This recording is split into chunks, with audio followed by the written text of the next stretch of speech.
Solubility is the ability of a solute to dissolve in a solvent. Take normal salt and a glass of water and you put them in together, and of course the salt will stick to the bottom, but you can work it so that it dissolves in there. Eventually it'll disappear. However, you can only add so much salt to a liquid like water until it won't hold it any longer and it'll sink to the bottom. And in this lab, we're going to take some potassium nitrate, which is a salt, and dissolve it at different concentrations in the water.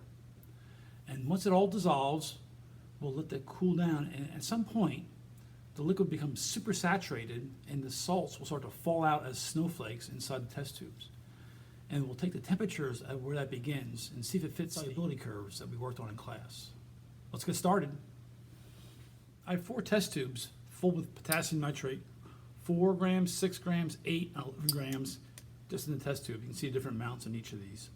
I'm going to add 10 grams of water, or 10 milliliters of water to each of these.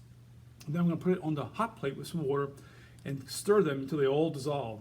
Once they all dissolve, we'll start letting the temperatures drop back down and watch where we get the precipitates. Here's how we do it.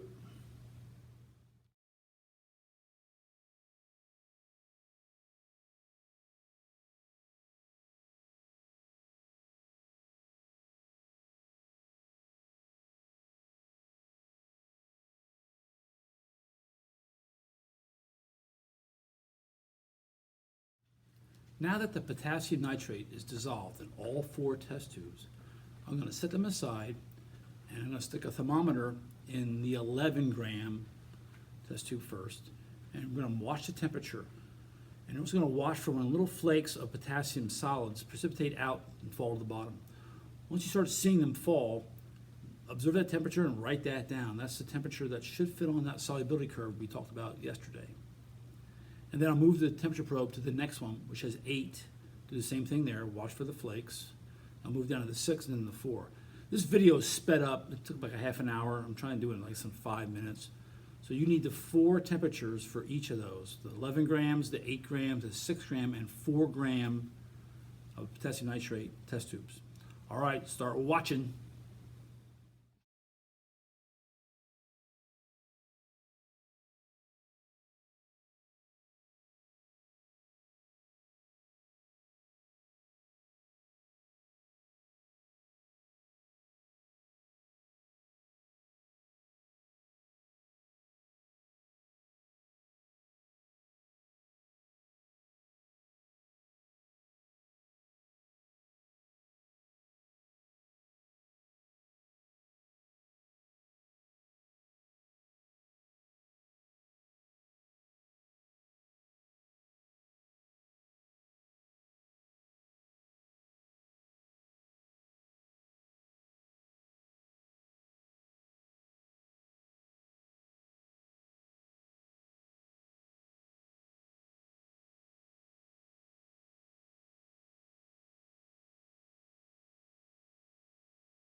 All right, now that you have the data for the 4 test tubes, for the 4, 6, 8, and 11 grams of potassium nitrate, let's go to the solubility curve or graph to see if it fits. Now, potassium nitrate is KNO3, that's this right here. So that's the curve we're going to follow. Now, this graph talks about dissolving 40 into 100 or 60 into 100. We did 4 into 10, 6 into 10, and so forth. So we can associate that with this graph. This 40 will be our 4 grams. This 60 is our 6. The 80 is our 8. And up here, this is our 11. So they fit right on here, just different ratios of amounts. And then you're going to see if the temperatures that we got match up with where these begin to precipitate out. So you can follow the 40 across and the 60 and the 80 and the 110 across to the potassium nitrate to see how our data matched that of this curve. Then answer the questions and submit the document. All right, folks, have fun.